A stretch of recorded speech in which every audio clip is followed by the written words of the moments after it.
Hi, this is Em. I wanted to show you what is on the front of the canvas that we just put our backing paper on. And this is an eco-dyed original on watercolor paper. And I adhered the watercolor paper to this canvas using the same method that I showed you for putting the brown paper on the back. And that is that I wet the watercolor paper on both sides and got it damp, and then I put it on top of the canvas. This was already a stretched canvas, and then smoothed it out and then let it dry. And as you can hear, it's as tight as a drum, very smooth. But now the question is, how do we want to finish it for display? And my intention is that I don't want it under glass. At least that's not how I'm selling it. I'm just selling it as a canvas ready to hang, so that someone who is more into the rustic look can just take this canvas and hang it on the wall. You know, it's got a little bit of the distressing type border around the edge, and there'll be a hanger on the back so that then they can choose to do that. If someone wants to get a 12 by 12 frame, because that's what this size is and they're easy to come by, then you can just simply put the frame on top. You don't need to put any glass on it, because we're going to do a technique to this that will alleviate the need for glass, but yet still protect it against moisture and, you know, and other elements. So that's the theory here, is to offer those options to somebody who may want to give this a home. What we are going to do is we're going to, well, first let me say what I've already done is that this has been, as you know, this has been eco-printed. This is Dahlia flowers. These are from my garden. The flowers were from my garden. The paper was allumed, and then this was done using a heat press to transfer the colors and the patterns from the original botanicals onto the watercolor paper. And I also use vinegar when I'm spraying as part of the process. Then the watercolor paper is rinsed, and then it is dried, and then I ironed it to kind of help to heat set the colors. Then I take a light dusting. There's about 2 coats of a light dusting of non-yellowing UV resistant spray to help give it a little protection in that aspect. But it's still pretty raw. So now what we're going to do is we are going to treat it so that you don't need glass and help to make it waterproof. And what we're going to use is called Renaissance Wax. It's Renaissance Microcrystalline Wax Polish. And let me read the back.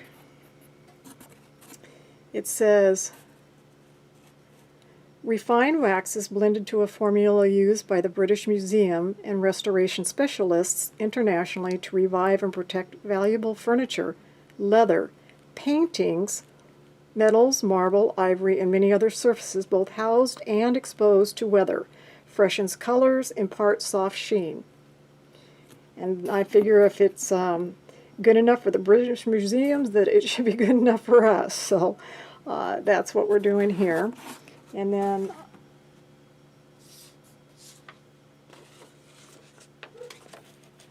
I just want to show you a little water test. Got a little spray bottle of water, and the right-hand side has been treated with the Renaissance wax, and the left-hand side hasn't. So we're going to spray it, and I want to show you the difference.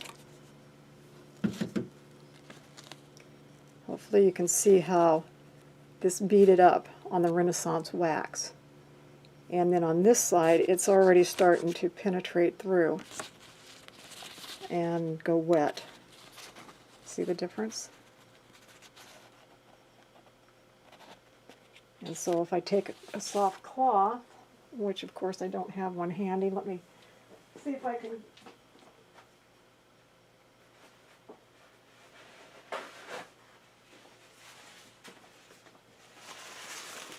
Okay, I'm back. I grabbed a paper towel. Let me wipe this off. I'm going to blot it.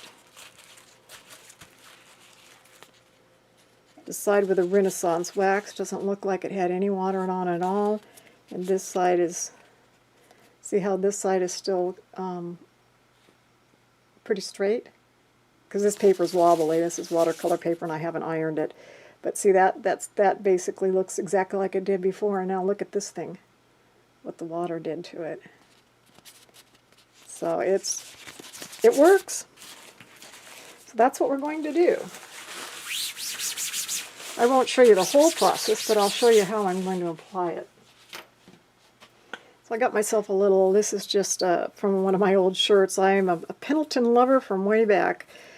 I only wish they made some more, flannel material and more female friendly. If there's anybody that is in manufacturing or creating designs, could you create some flannel shirts that have more of a female centric design to them? But anyway, I'm using a piece from my old flannel shirt because it's really soft and gentle. Let's bring this back. Let me hold it up to the camera real quick for a minute and just show you how beautiful. It's like a watercolor. That's how I think of these Inco prints that are really colorful. They're like a watercolor. This was actually a yellowish colored dahlia that went, as you can see, very orange. But look at the patterns. It's like a sun ray. It's beautiful.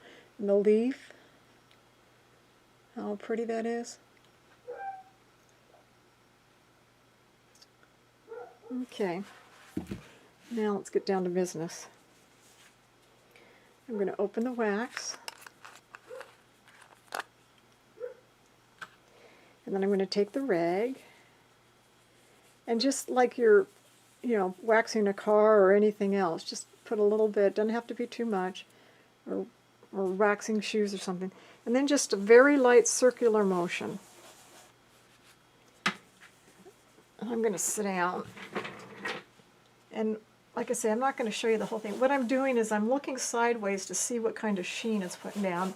The other thing I liked about this Renaissance wax is it gives it a slight sheen, but it's not like putting glass over it to where you have all of that reflection.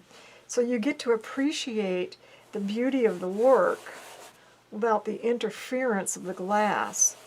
And I did some research, and it looks like a lot of, well, I won't say a lot, but there are people out there that are doing this to their watercolors when they're showing them in exhibits, with a preference to not put them under glass. And this is becoming an accepted procedure, or maybe it always has been and I just didn't know it, an accepted procedure for protecting watercolors where you don't want to put them under glass.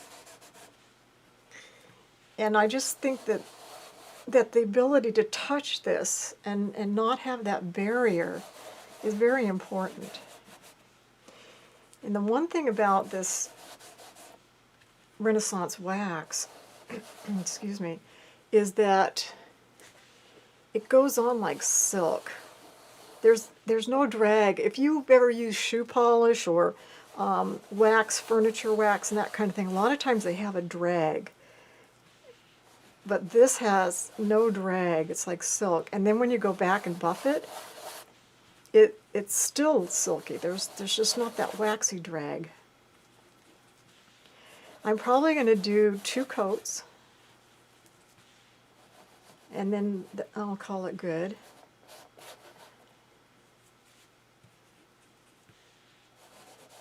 Okay. All right. So I'm going to continue to do this off camera, and when I'm done waxing it, and buffing it, I will come back and show you the results.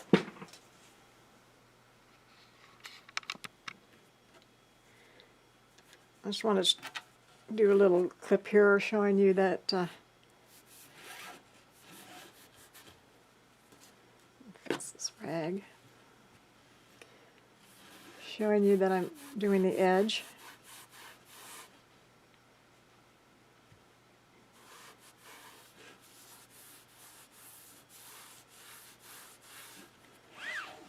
So I'm also doing not only the front, but the sides.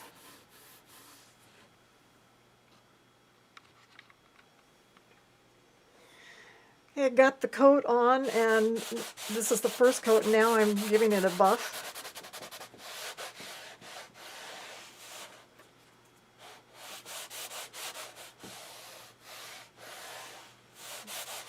Feels nice and smooth and silky.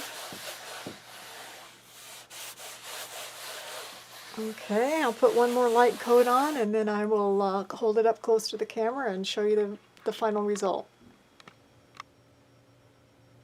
Hi, I'm back. I've put on 2 coats of the Renaissance wax and given it a buff, and so I just wanted to hold it up so that you could see if you feel like you notice any difference or not.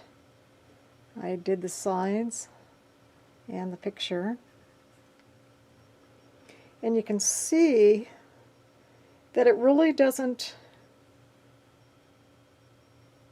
put in any kind of high gloss shine or any interference on, which is exactly what I was going for.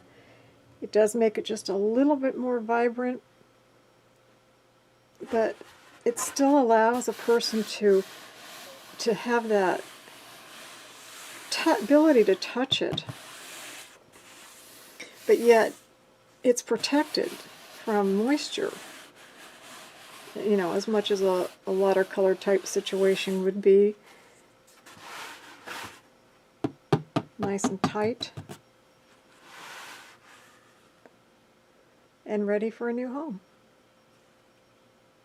Yeah, it's just a very, very minute sheen. And that way you don't have any glass or any reflections taken away from the beauty.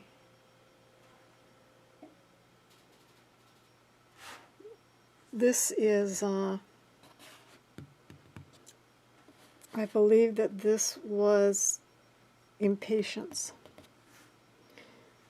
So it's Dahlia and Impatience is this purplish color.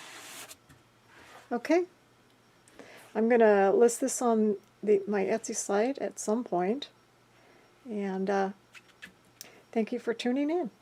Have a wonderful day.